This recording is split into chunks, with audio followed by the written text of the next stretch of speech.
pertinent quand il prend la parole, notamment pour nos capacités sur des thématiques qui comptent désormais au XXIe siècle.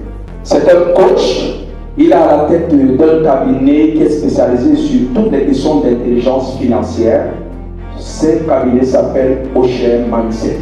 Je voudrais, chers invités et chers partenaires, qu'on puisse ensemble joindre nos mains pour accueillir fortement le coach Franck ici d'aujourd'hui.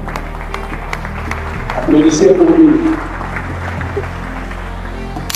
Bonsoir à tous et à toutes, j'espère que vous allez très bien. Aujourd'hui, nous nous retrouvons comme d'habitude pour une conférence mémorable sur le thème « Les fondations de la richesse ». En réalité, la richesse est quelque chose qui a été tellement mystifié au point où certaines personnes ont peur. Mais aujourd'hui, nous allons démystifier cela et vous allez le faire avec moi, bien évidemment, Franck Ngozi. Pendant exactement, pratiquement 1 heure, je vais décortiquer et donner réellement les fondations d'une richesse sur le long terme. La toute première fondation qui malheureusement n'en parle pas, malheureusement, les gens ne disent pas. Personne n'ose se placer pour dire.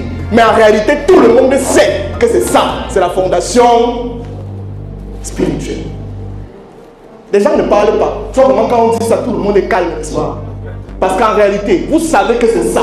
Mais personne ne parle de ça. Regardez, je vous dis quelque chose. L'homme est constitué de quoi? C'est de corps, d'âme et d'esprit. On va dire esprit, âme, corps. Hello? Est-ce que quelqu'un comprend de quoi je parle?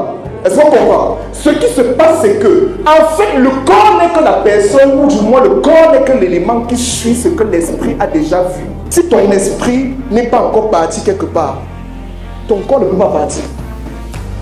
Si tu comprends ce que je veux dire.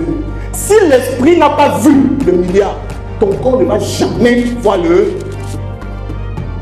Si l'esprit n'a pas vu le bonheur, ton corps ne va jamais voir le...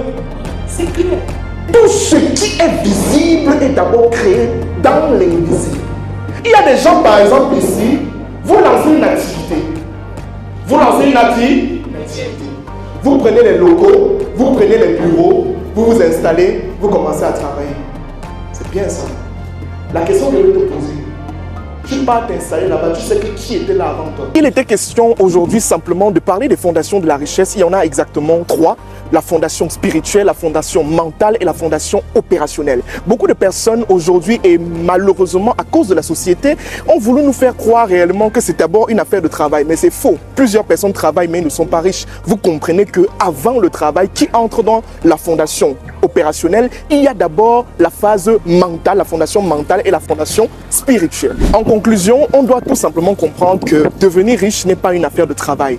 Et aussi on doit comprendre que quand on parle de richesse, ce n'est pas seulement une affaire d'argent. La richesse financière, ce n'est pas de l'argent. Aujourd'hui, par exemple, j'ai donné des étapes simples. Il y a une vision qui doit créer l'argent qui crée un patrimoine et le patrimoine qui apporte l'abondance. Ça, vous devez le comprendre. Et désormais, vous devez installer des fondations assez profondes, la fondation spirituelle à travers la prière, le jeûne, les dons et toutes les pratiques spirituelles. La deuxième chose, la partie mentale à travers les déclarations que vous faites de vous-même. Et pour terminer, la phase opérationnelle qui est maintenant et tout simplement le travail. C'est tout pour aujourd'hui. On se dit à la prochaine. Merci.